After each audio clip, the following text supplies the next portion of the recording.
le Paris Saint-Germain dans le top 8 sans souci? On va se poser la question dans un instant. Alors on va recontextualiser tout ça en regardant le classement pour observer que pour l'instant, à mi-chemin, le Paris Saint-Germain a 9 points et 5e, donc dans le top 8, tout va bien. Et pour arriver à ses fins, le Paris Saint-Germain devrait atteindre 15 points, c'est ce que nous disent les prédictions d'Opta, pour être dans le top 8, donc avec 9 points. Il n'en manque plus que 6, donc il faudrait 2 victoires sur les 4 derniers matchs qu'il reste. Et on rappelle qu'en plus, le Bayern et Arsenal vont s'affronter. Donc ils vont en rattraper un des deux, si jamais les Parisiens ont la bonne idée de battre Tottenham demain au Parc des Princes. Alors je vous pose la question, avec vos ardoises, le PSG, top 8 sans souci, malgré l'échec face au Bayern. On regarde ce que ça dit. Ça dit oui pour Alicia, ça dit un peu quand même quelques soucis pour Vincent. Alors oui, sans souci pour Benoît, jamais sans souci avec le Paris Saint-Germain, c'est ça pour Ambre. Sans souci pour Ludo, et comme Ludo, bien sûr, pour Raphaël. Ambre, vous n'avez pas encore commencé un thème, on y va. Jamais sans souci, parce que l'ADN du PSG, c'est de souffrir? Non, ça y est, c'est oublié ça. Je sais pas, l'an dernier, ça souffrait à la même époque. Hein. Oui, c'est vrai d'ailleurs. C'est vrai que c'est au printemps que le Paris Saint-Germain révèle le meilleur de ce qu'il est. Mais non, je pense jamais, parce que déjà, il faut prudence, humilité, on ne sait jamais. C'est un calendrier très difficile qui attend le Paris Saint-Germain. Moi, j'ai aucune certitude dans ce qu'est capable de produire le PSG, même si en Ligue des Champions, on voit qu'ils arrivent à chaque fois à élever leur niveau de jeu, l'intensité. Reste que cette équipe-là, elle offre aucune garantie, ne serait-ce que physiquement déjà. Les joueurs, il y en a de plus en plus qui reviennent de l'infirmerie, mais ils ne sont pas à 100%. Giovanni parlait tout à l'heure d'Ousmane Dembélé. Moi, par exemple, je suis partisane de ne pas le faire jouer, de ne prendre aucun risque. Mais il y a une équipe avec et il y a une équipe sans. Voilà. Oui, on en reparlera très longuement. Déjà, et en plus, pour moi, individuellement, tous les joueurs ne sont pas au top, mais collectivement non plus. Le sel de cette équipe, c'est notamment son pressing. On a vu que, ne serait-ce que juste dans ce domaine-là, elle n'arrive pas à produire ce que Luis Enrique voudrait vraiment qu'elle produise. Le Bayern Munich, c'est peut-être un épiphénomène, peut-être que ça ira très bien, mais moi, je dis juste humilité, prudence pour le Paris Saint-Germain. Vincent, vous suivez le Paris Saint-Germain au quotidien.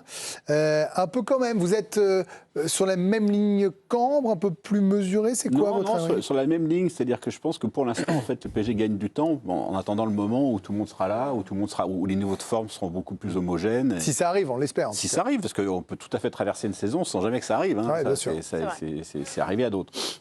Et effectivement, le calendrier est quand même pas si facile, parce qu'il faut aller à Bilbao, il faut aller au Sporting, il faut encore recevoir Newcastle. Enfin voilà, c'est quand même des matchs qui ne sont pas super faciles. Donc le PSG a moins de marge. Alors rien ne sera aussi difficile que le Bayern. C'est-à-dire que le Bayern nous influe un peu négativement, parce qu'en première mi-temps, les Parisiens sont tellement fait marcher dessus on est vraiment un peu choqués quand même par la différence de niveau. Mais malgré tout, avec une moitié d'équipe, le PSG a gagné au Barça. Donc on peut être moins bon que le Bayern, mais quand même meilleur que tous les autres.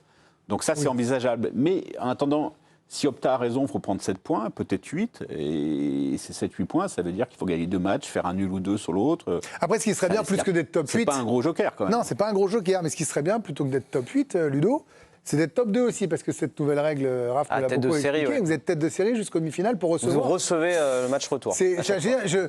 Non, mais j'entends, top 8, ça sera un grand pas en avant par rapport à la 15e place de l'an dernier, mais...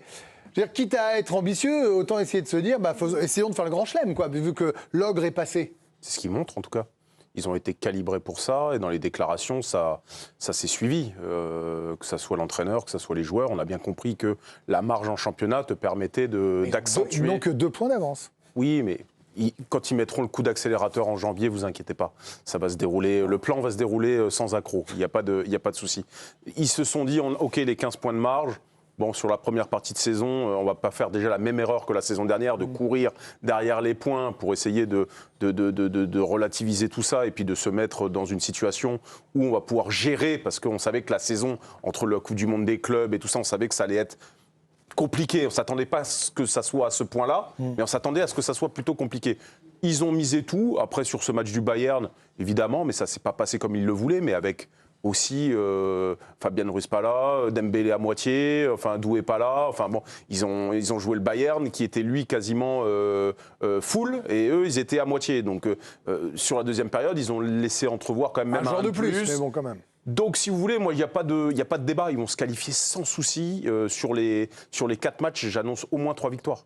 En tout cas, le calendrier, et Vincent l'a un petit peu évoqué sur les 4 derniers adversaires du Paris Saint-Germain, il peut être à la fois piégeux et on peut aussi avoir une autre lecture. La lecture qu'on peut avoir, c'est de se dire Paris a affronté toutes les équipes qui étaient dans le chapeau 1 et dans le chapeau 2, mais les équipes qu'elle a tirées du chapeau 3 et du chapeau 4... Ça a de la gueule quand même. Oui, c'est des jolis noms, mais ils sont derrière Marseille, par exemple. Ce sont peut-être les pires équipes, les équipes les plus fortes qui étaient dans les chapeaux 3 et les chapeaux 4 au moment du tirage au sort. Donc on peut avoir aussi cette lecture un peu piégeuse en se disant le PSG va quand même jouer des équipes qui étaient parmi les plus fortes dans leur chapeau. Non, après, Bilbao, ils sont derrière l'OM, je sais pas de bêtises. Non, mais au tirage au sort, niveau de l'OM, du tirage au sort. J'entends Raph, non, mais on parle de Bilbao Sporting. Non, mais le Paris Saint-Germain qui est vainqueur de la Champions League, on va me dire. Non, mais lui, il est plutôt il y a 2 lectures. Non, mais c'est Ambre et Vincent qui sont contre vous, Benoît. Ne vous trompez pas d'ennemis. C'est un peu lunaire. Non, moi c'est plutôt pour le coup Newcastle et Tottenham où je me dis que ça va être typiquement le genre de configuration. C'est Vincent votre ennemi. Ambre vient de lâcher Vincent. Raphaël, il est tout chaud. Moi, je les vois pas les gagner, c'est de la pas forcément en tout cas. Moi, j'ai vu Bilbao ce week-end contre le Barça, mais c'est catastrophique. Hein. C'est dur. Hein. Donc je pense que le Paris Saint-Germain, quand même, vainqueur de la Ligue des Champions, ils ne doivent pas avoir peur de Bilbao, et même si c'est là-bas. Le Sporting, on a vu face à l'OM, s'il n'y a pas cette erreur de Emerson, l'OM gagne. Donc bon... Les clubs anglais, ils ont tous sorti l'an dernier pour être champions. Après Newcastle, je veux bien, même Newcastle, même s'ils ont battu City ce week-end, ils sont un peu dans le dur en première ligne. Non, normalement, le Paris Saint-Germain devrait finir dans le... Là, le calendrier ne vous pose pas de soucis? Aucun. Ah oui. Donc dans la lecture de dire ils ont battu toutes les... Enfin, ils ont joué le PSG qui a gagné la Champions League. Mais peut-être qu'on a les vieux réflexes alors. Bilbao, Sporting et Newcastle, ça fait peur. Bon, c'est pas une évidence que tu fais carton plein. En tout cas, moi, la qualification au top 8, c'est une évidence. C'était pas une évidence peut-être de faire 9 sur 12 sur les premiers matchs non plus. Vous voyez, je veux dire, quand vous jouez le Barça, vous jouez le Bayern, ou Vincent l'a dit, le Bayern marche sur l'eau, en plus de marcher sur ses adversaires. Au niveau des joueurs qui reviennent, Ambre, vous attendez le retour de qui? Est-ce que, par exemple, d'imaginer que le PSG a son triumvirat du milieu de terrain, ça vous plaît? De savoir que Neves, Ruiz et Vitinha sont là, c'est l'essentiel presque. Ah oui. Enfin, je vais loin quand je dis ça. Mais... Évidemment, c'est le cœur du réacteur, de toute façon. Donc à partir du moment où on a vu le dernier match, à partir du moment où il y a Vitinha, ne serait-ce que Joao Neves, la qualité de passe, déjà quand le meilleur buteur de cette équipe, alors ça m'inquiète un petit peu, mais quand le meilleur buteur de cette équipe c'est Joao Neves, ça dit beaucoup des carences qu'il y a. En tout cas, c'est des attaquants qui n'ont pas encore débuté leur saison. Après, il est fort. Mais il est tellement sur une autre planète en ce moment, il touche plus sol que Joao Neves, Vitinha. Pour moi, ils ont les qualités pour vraiment avoir la main mise sur cette rencontre. Après, je n'oublierai jamais l'importance qu'ont évidemment les latéraux et les pistons dans l'équipe de Luis Enrique. Ouais. Et tant qu'on n'a pas Achraf Hakimi et que de l'autre côté, il n'y a pas un Nuno Mendes il est revenu là, il a joué au Havre, contre le Havre. Oui, ce qui n'était pas forcément une très bonne idée d'ailleurs. Je sais pas. Non, c'est un peu rapide. Non, il est bien. C'est jouer avec le feu, c'est exactement de la même manière. Je ne vais pas trahir mon propos pour laquelle je veux. Non, mais je comprends, mais sauf qu'on nous a dit. Moi, j'étais au parc samedi, on m'a dit de manière très claire et les yeux dans les yeux, il est à 100%. Non, mais il suffisait de voir son match pour voir qu'il n'était pas à 100%. Greg, il faisait aucune accélération qui est le sel du jeu de Nuno Mendes. C'est géré. C'est géré. Moi, j'ai jamais été sportif de haut niveau. Je vous redonne la parole après, Vincent, mais ça m'intéresse, Benoît et Ludo. Il vaut mieux, comme dit Ambre, pas prendre le formol jusqu'au bout parce qu'ils ont connu ça, ou est-ce qu'il faut leur donner 10 minutes s'ils se sentent bien? Non, mais c'est le même débat qu'on a avec le PSG tout le temps. C'est pas pareil. Je crois qu'il faut trouver un certain rythme quand même. C'est-à-dire que l'année dernière, ce qui a fait la victoire, c'est qu'ils ont trouvé une cadence en fait. Sa blessure était pas très sérieuse. Et tu peux pas t'arrêter, reprendre. En fait, ça casse le rythme pour ces joueurs-là. Donc s'ils sont en capacité, on en a parlé hier. Ça vous a pas choqué, vous, samedi? Non, pas du tout. Ok. Pas du tout. Nuno Mendes, il se connaît maintenant. On va dire, c'est un garçon qui commence à avoir un peu d'expérience. Et moi, franchement, j'ai grande confiance dans le staff du Paris Saint-Germain, qui est plutôt un bon staff médical, à défaut d'autres clubs. Donc je dirais que je fais confiance au staff. Avec Dembélé, c'est pareil. Moi, Dembélé, le choc, il est plus psychologique qu'autre chose. C'est sa faculté, lui, et son histoire. Ça se passe dans son cerveau par moments aussi, sur la crainte, sur plein de choses. Donc si tous les feux sont au vert, il n'y a pas de raison que ces joueurs-là ne jouent pas. Vincent, le PSG joue quand même, on le rappelle, sans le Ballon d'Or depuis quelque temps. Hein, l'homme qui est quand même élu meilleur footballeur de la planète l'année dernière. Sans Désiré Doué, Golden Boy l'an dernier, qui en plus est un détonateur fantastique. On voit bien quand même qu'il manque aussi à ce Paris Saint-Germain. Barcola traversait pas la meilleure période de sa vie. Kvaratskhelia, pire encore pour moi que Barcola. Voilà. Ce sont des excuses recevables pour ce PSG-là? Ce sont des excuses recevables. Il y a les niveaux de forme, effectivement, qui sont assez dissemblables. Il y a aussi les retours de blessures. Les retours de blessures, si vous avez 3 joueurs dans une équipe de départ qui ont de blessures, le total, vous n'arrivez pas impossible. à 1100%. C'est pas possible. Vous perdez 20% à droite, 30% à gauche, et à la fin, ça fait beaucoup.